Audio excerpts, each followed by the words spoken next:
నిన్న ఈనాడే రాసుకొచ్చింది ఒక ఎంఆర్ఓ ముఖ్యమంత్రికే కంప్లైంట్ చేసింది అన్నటువంటి విషయం.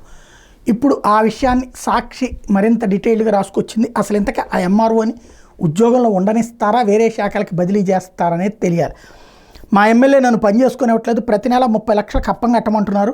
ఆయన పురమాయించిన పనులు నిబంధనలకు విరుద్ధంగా ఉన్నప్పటికీ చేసి తీరాల్సిందని పట్టుబడుతున్నారు. ఆయన అక్రమాలకు సహకరించకపోతే సెలవు పెట్టి వెళ్ళిపోవాలని బెదిరిస్తున్నారు.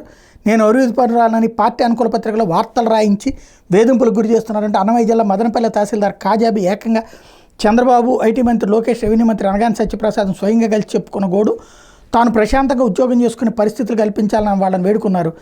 అధికార పార్టీకి చెందిన మదనపల్లి టీడీపీ ఎమ్మెల్యే షాజహాన్ బాషా మీద అక్కడ తహసీల్దార్కి నేరుగా ముఖ్యమంత్రిని కలిసి ఆరోపించడం ఇప్పుడు స్థానికంగా సంచలనంగా మారింది. పాలనా వ్యవహారంలో టీడీపీ కూటమి ప్రజాప్రతినిధుల అరాచకం ఈ సంఘటనకు అద్దం పడుతోంది. తన ఫిర్యాదులో తహసీల్దార్ కాజాబీ చెప్పినటువంటి డీటెయిల్స్ని ఇందులో మెన్షన్ చేసుకొచ్చారు.